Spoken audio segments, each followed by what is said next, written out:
I think it goes without saying that there are a lot of Americans that are struggling to make ends meet right now. All right, it's pretty bad out there.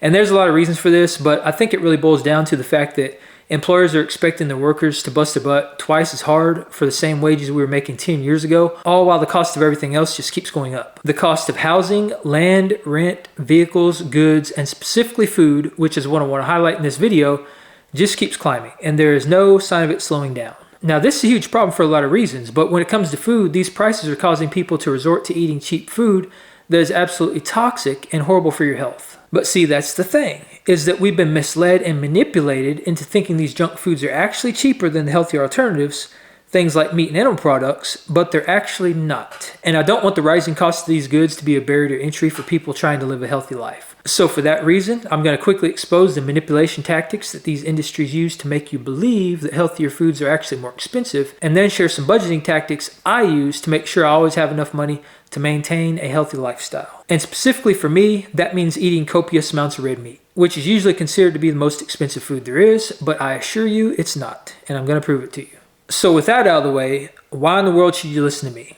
Well, my stance on that is that you shouldn't. You shouldn't listen to anybody, especially not some talking head on the internet. For me personally, I try to take in as much information as possible, form my own conclusions, and then blaze my own trail to figure out what works best for me as an individual. Now, with that said, I'm pretty darn good at budgeting. For almost 85% of my 18-year-long career, I have made $70,000 or less and have never had a six-figure salary. I've never invested. I've never received an inheritance or been handed anything. All right, so I busted my butt working at a job to gain every single cent I have, just like you.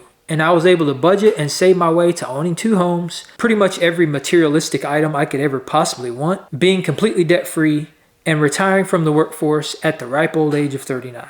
All right, I am no one special, and if I can do it, you can too. And if anything else, with just a few simple tweaks, you can budget and save your way into at least maintaining a healthy lifestyle, no matter what your circumstances are. So first off, let's just talk about how they've deceived us. Now, it's important to understand that the food in the grocery store is marketed using very specific and very intentional tactics. All right, hyper-processed food always appears cheaper because the packaging is so doggone large. You have a huge box of cereal and you're thinking like, man, this is only $5. What a heck of a deal. All this food for just $5. And then to add to that, they break the cost down per ounce. So then you can see it's only 31 cents an ounce. And you're thinking, nice. Well, this is not nice. Compare that to the house brand ground beef, and you can get 16 ounces or a 1 pound package for $4.24.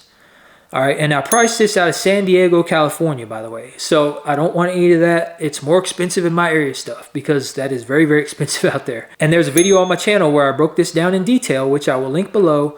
But the short and skinny of it is that this is all an illusion. Compare any processed or hyper-processed food to meat and animal products and break down the cost the same way they do for processed food.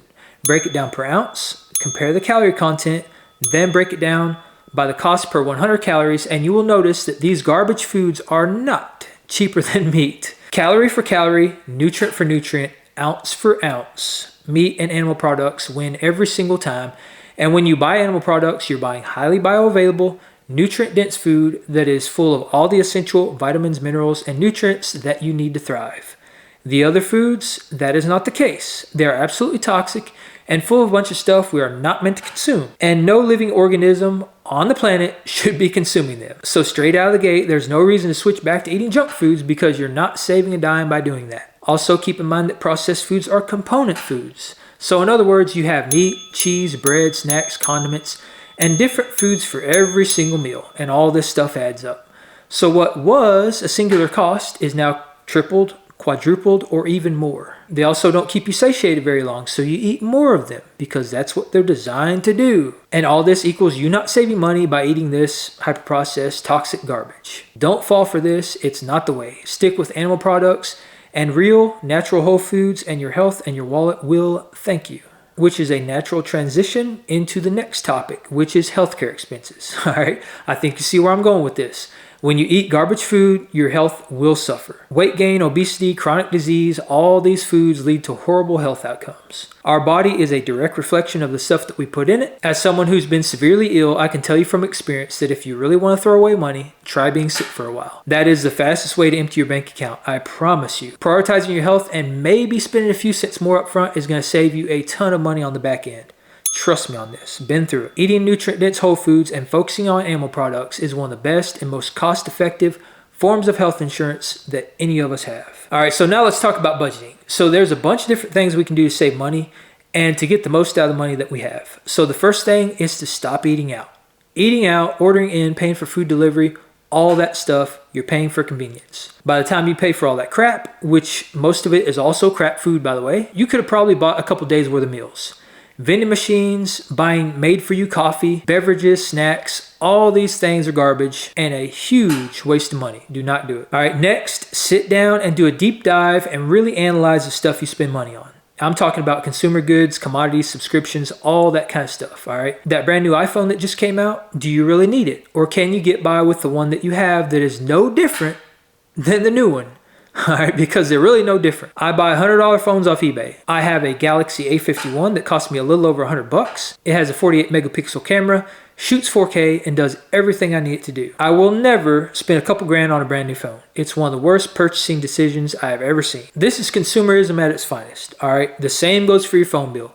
I'm talking about the actual phone service. I know people who pay $100 or $200 a month just for their phone. I pay $50 a month for the bottom of the barrel unlimited plan. All right, it does everything I need it to do. I've never had an issue, even when traveling overseas. So think about what you actually need. What can you get by with? What can you get by without? What's more important? That phone that's literally the same freaking thing as the one you have in your hand, or your health? Do you really need 5 streaming services, or can you get by with just one? Keeping in mind that there are free options for that too. Do you really need to buy all that stuff that you will probably never use? Do you really need designer clothes? Do you really need a refrigerator that looks like a spaceship and has a TV in the door that will just break in 5 years? Think about it. Now, cars are another big one that's a pet peeve of mine, all right? So, when I was growing up, they'd run a car model for about 10 years, sometimes longer, before changing and redesigning it. Now they completely change the design every 2 or 3 years. They treat cars just like cell phones, and the only thing that changes are the looks and the gadgets. And this does a few things to screw you. It makes parts extremely hard to get and jacks up the price of everything, including parts and the cost of your car. It also raises your insurance because if something breaks, it means you're stuck renting a car for what could be months while yours is in the shop. 99% of cars are a horrible waste of money. The second you drive it off the lot, it depreciates in value.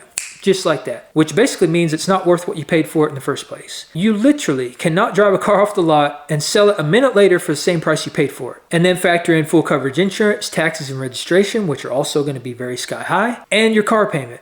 Huge waste of money. I cannot stress this enough. I commuted 2 hours back and forth to work every single day for 14 years, and I've never ever spent over $3,000 for a car. And they've always done everything I need them to do. So ask yourself, do you really need that new car? Do you really need to spend $20,000, $60,000, or even $100,000 on that new car? A mode of transportation that gets you from point A to point B, something that is fundamentally exactly the same as the very first one that was invented 100 years ago, has 4 wheels and an engine.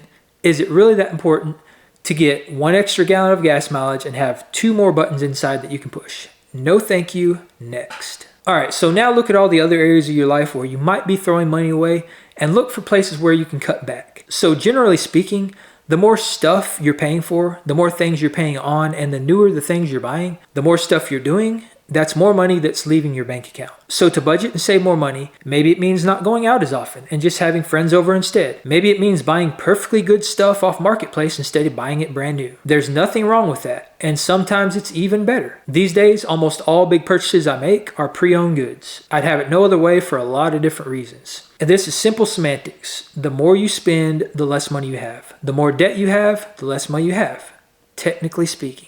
But at the end of the day, this is a decision that we all have to make. You can either choose to buy into the deception and take part in this commoditized world of consumerism that we're all stuck in, blow your hard-earned money and never get ahead, or you can make some simple changes that will allow you to prioritize your health and maintain a healthy lifestyle while making the most out of what you have. We all deserve to be healthy and eat foods that are going to benefit us, and money should not be the limiting factor that keeps us from achieving that. So be sure to leave a comment down below and let me know if y'all found this helpful. Always appreciate the feedback, and I love hearing what everybody has to say.